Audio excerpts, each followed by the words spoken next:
É gostoso a gente adentrar na mensagem, lembrando da morte de Cristo, mas também da sua ressurreição, que foi por aqui que nós encontramos salvação, foi por aqui que nós encontramos vida e paz em Cristo Jesus nosso Senhor. Também quero estar falando aqui aos internautas, se porventura alguém está acompanhando essa live, por um motivo ou outro não pôde ir à congregação, talvez era o dia da sua Santa Ceia, mas ouve atentamente a mensagem, porque esta mensagem ela produz em nós grandes benefícios, se nós até então acompanhá-lo, deixando às vezes o nosso ego, deixando, quem sabe, os nossos desejos carnais e servir a Cristo com temor. Para entender esta mensagem ou esse texto que fora lido, meus queridos, às vezes é necessário voltar um pouco mais na Bíblia Sagrada. Quando voltamos no livro do Gênesis, o livro da criação, no capítulo 1 a seguir vai dizer que Deus criou os céus e a terra e todas as coisas e os seres viventes. E no capítulo 2, no versículo de número 7, a Bíblia vai dizer que formou o Senhor Deus do pó da terra o homem e soprou em suas narinas, dando-lhe o fôlego de vida, e este então tornou-se alma vivente. E após esta criação, quando Deus cria os seres viventes, Ele cria macho e fêmea. Mas aqui no versículo 7, após Deus criar todas as coisas com o poder da tua palavra, Ele toma do pó da terra, forma o homem, sopra nas suas narinas e Ele torna a alma se vivente. Após isso, no versículo de número 8, do capítulo 1 de Gênesis, no capítulo 2 de Gênesis, a Bíblia vai dizer que Deus também fez um jardim no Éden. Ali Ele planta todas tipo de frutas, e o texto vai dizer que estas era desejada para se comer. Mas no meio do jardim, Deus planta uma árvore que o seu fruto é da vida eterna. Mas também no meio do jardim, Deus planta uma árvore e o seu fruto é da ciência do conhecimento do bem e do mal. Essa Deus disse a Adão: deste fruto não coma, porque no dia em que dele comer, certamente morrerá. Quando nós acompanhamos a Bíblia, no capítulo de número 3, não demora por muito tempo, a Bíblia não diz se foi pouco ou muito tempo, que isso vem acontecer. A serpente, que é o próprio diabo, teve uma conversa com Eva lá no jardim, e apresenta a Eva aquele fruto que Deus havia que não era para comer. E ele apresenta esse fruto a Eva, um fruto muito bonito, muito desejável. E seduzida Eva então pelo fruto, tomou dele e comeu. E também oferece ao seu marido. Após Deus criar o homem, Deus, então, no versículo 18 do capítulo 2 de Gênesis, Deus vai dizer: não é bom que o homem esteja só, falhei uma adjuntora, para que vá diante dele.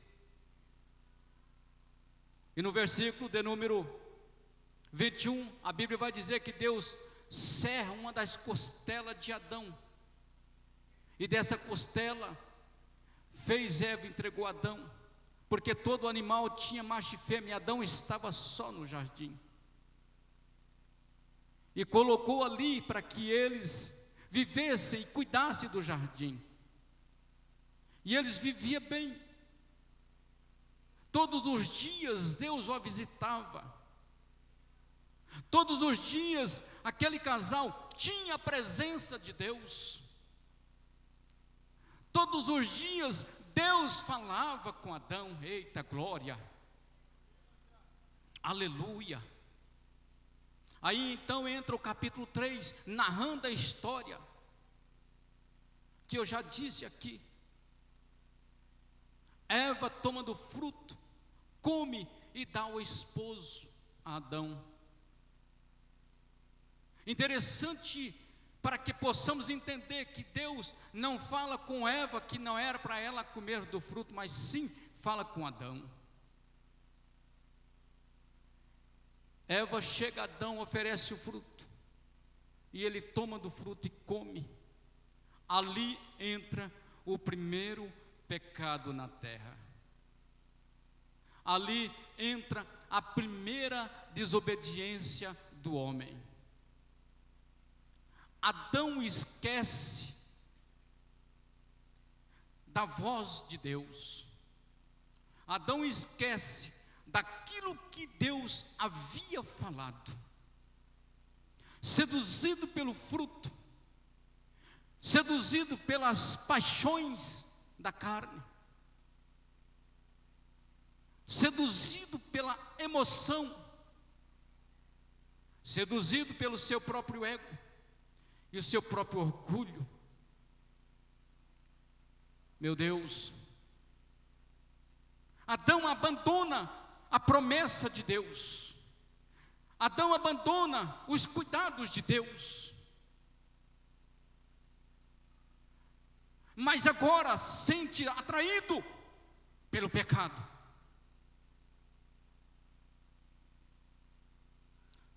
Sendo atraído, ele entrega. E quando ele come do fruto, os seus olhos são abertos. Percebe então que está nu. Percebe então que agora está distante de Deus. E agora como fazer? Eles cozeu folhas de figo, fizeram aventais e cobriram a sua nudez, o seu pecado, porque ele sabia que Deus viria ao jardim. Ele sabia que Deus chegaria até ali, ia chamar com a voz que sempre o chamou quando chegava ao jardim. Até então que Deus chega ao jardim e diz: Adão, Adão, onde tu estás? Agora o pecado tinha afastado Adão de Deus. Adão agora não dá conta de olhar para Deus. Adão se esconde. Mas quando ele vê que não tem jeito, que Deus está à sua procura.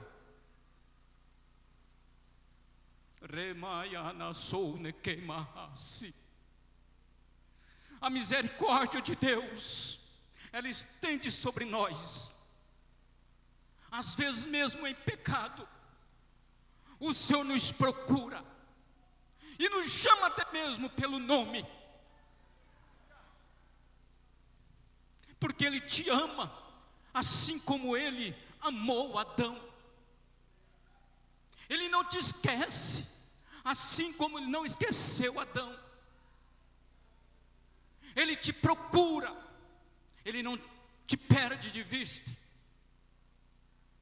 Porque como Deus poderia naquele dia nem descido ao jardim, Ele poderia muito bem ter ficado na sua habitação, mas a sua misericórdia, Jesus, mas o teu grande amor, a sua compaixão, Ele desce e procura Adão.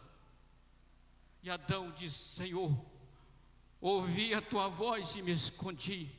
Percebeste que estava nu, Adão? Sim, Senhor. Quem fizeste isto? A mulher que tu me deu. Achou uma culpa. E Deus diz a Eva: por que fizeste isso? A serpente me enganou, achou outra culpa. Nós somos assim. Não assumimos os nossos próprios erros.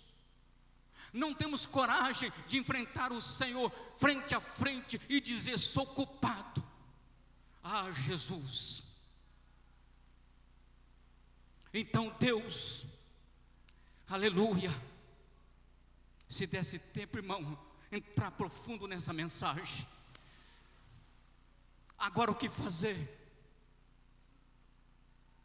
Adão não é culpado, a Eva não é culpada, quem é culpado? Então é o diabo que ofereceu o pecado. Só que precisamos, irmãos, ter certo cuidado, ser vigilante. Somos crentes, somos membro de um só corpo. Aleluia. O que Deus agora faz? Faz o primeiro sacrifício. Gênesis capítulo de número 3, versículo 21. A Bíblia vai dizer que Deus, na Bíblia viva está escrito assim: e o Senhor Deus vestiu Adão e sua mulher com roupas feitas de pele de animal. Alguém pagou pelos nossos pecados. E quem foi? Um animal. Teve que derramar o seu sangue para cobrir a minha nudez. Deus agora faz sopa da pele deste animal e veste Adão e Eva. Este sacrifício foi feito por Deus, o primeiro sacrifício para resgatar o homem do seu pecado.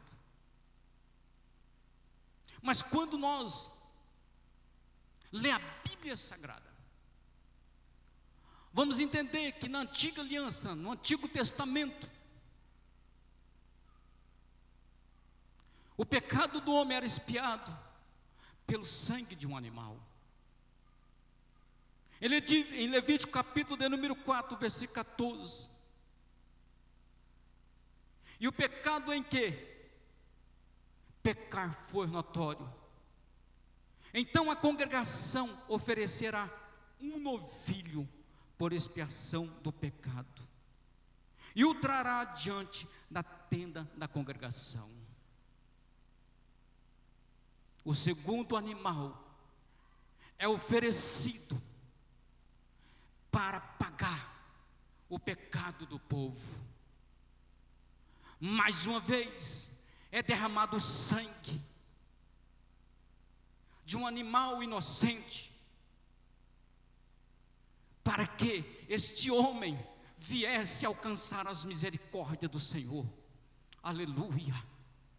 Estamos em um culto de Santa Ceia, às vezes é difícil de dar glória, mas é uma vitória estar aqui, irmãos. Vencemos mais um mês, chegamos aqui, aleluia, com fé para participar desse banquete espiritual. Um novilho é oferecido em expiação do pecado do povo. Mas em Levítico capítulo 16, versículo 15, depois degolará um bode da oferta pela expiação, que será para o povo, e trará o seu sangue para dentro do véu, e fará com o seu sangue, como fez com o sangue do novilho, espargirá sobre o propiciatório e perante a face do propiciatório. Agora é derramado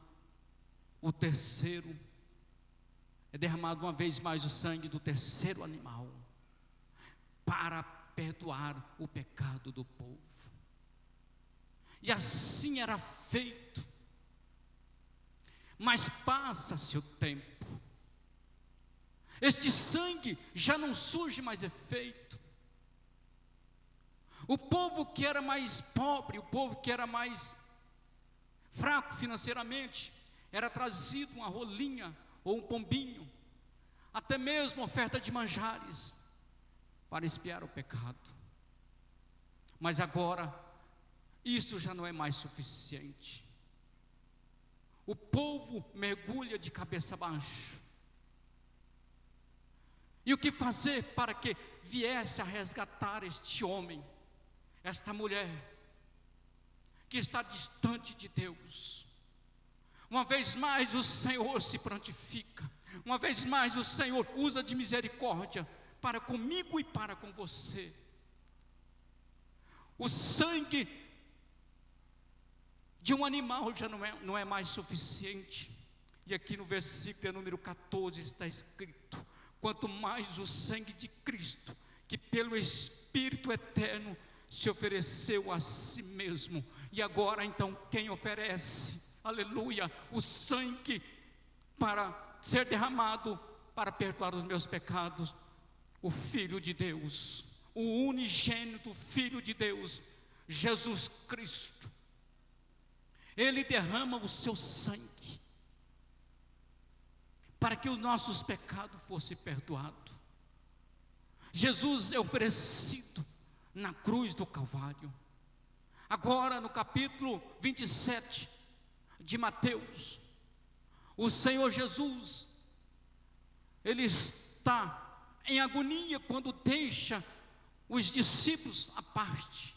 Ele vai orar com Pedro, Tiago e João, mas ele diz: ficai-vos aqui que eu irei além. E quando o Senhor Jesus vai orar, a Bíblia vai dizer que a sua alma está angustiada e cheia de tristeza até a morte, em saber que ele vai enfrentar um madeiro, uma cruz, vai derramar o seu sangue no lugar de um animal, para que eu pudesse estar aqui, para que eu pudesse deixar o mundo de pecado, para que eu pudesse um dia estar falando deste grande amor. Aleluia. Entra na mensagem, irmão, comigo. Valoriza este sangue, porque agora não é um sangue de um animal que você mata e corre pela terra, não. É o sangue do Filho de Deus, Jesus Cristo Nazareno, aleluia, que entregou o seu corpo para ser rasgado. Agora, no Evangelho de João, capítulo 19, versículo 17, indo ele, aleluia, levar a sua cruz pelo caminho do Calvário, e chegando ao Gólgota, que está escrito no hebraico, o lugar da crucificação, ali ele se entrega e é pregado na cruz. Os soldados colocaram em sua cabeça uma coroa de espinho, bateram em seu rosto e cuspiu na sua face, marcaram o Senhor. O chicote dos soldados, quando dava chibatada, abriam cortes e poderia ver as suas vísceras. O sangue então corria pelo chão. Precisamos valorizar este sangue. Precisamos, aleluia, valorizar este sangue. Somos igreja. Nós fomos chamados para brilhar. Nós fomos chamados para ser luz nesse mundo. Nós fomos chamados para ser o sal dessa terra. Nós fomos chamados para sear obreiros juntos. Nós somos chamados, igreja, para participar do pão e do sangue de Jesus Cristo, que é o vinho. Devemos valorizar com os nossos testemunhos. Devemos valorizar esse sangue com a nossa fala. Devemos valorizar esse sangue com as nossas vestes. Devemos valorizar este sangue, aleluia, porque este sangue foi derramado, pagando um preço alto. O Evangelho de João vai dizer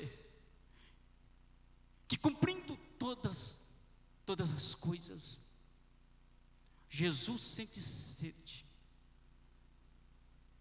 Ele pede água. Os soldados embebeceram uma esponja com vinagre e levou à boca de Jesus. Quando ele experimenta, ele não bebe, ele diz: está consumado. Ele se entrega à morte. Ele se entrega à morte. A morte não vem, mas quando ele se entrega à morte, a Bíblia vai dizer que o véu do templo rasga de alto a baixo. O véu do templo rasga de alto a baixo. O véu do templo rasga de alto a baixo. Abre-se as cortinas. Você entra no santuário, eu entro no santuário, nós obreiros entramos no santuário, porque Jesus derramou o seu sangue para que possamos então chegar aos céus de glória. Oh, aleluia! Para que se cumprisse a Escritura, após Jesus morto, e eu encerro aqui, um dos soldados toma uma lança, fura Jesus do lado, e quando fura Jesus do lado, ele derrama a sua última gota de sangue para perdoar o seu pecado. Após derramar esta última gota de sangue, o corpo de Jesus lança água para te dar vida. Para te dar vida.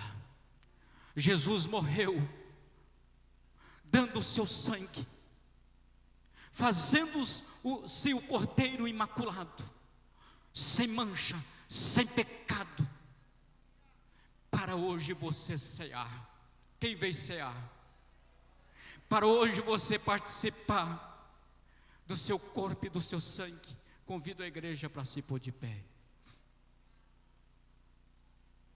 Esta palavra devemos aqui valorizá-lo, porque não é qualquer um que ofereceu o seu pecado, o seu sangue. Foi Jesus que ofereceu para te perdoar. Aleluia. Eu não sei como que você chegou aqui hoje. Não sei como que você está com a sua vida diante de Deus. Mas eu te chamo para uma responsabilidade. Oh, meu Deus. abandona o mundo, abandona, lá não tem nada que presta. De lá eu vim e sei como é que é. Quem sabe você está encantado, com desejo de experimentar. Aleluia. Fortifica-se no Senhor hoje. O Senhor Jesus deu a vida por ti. Ele derramou a última gota de sangue e te ofereceu água para que você tenha vida. Quero que você ore comigo. Vai ser lido a leitura.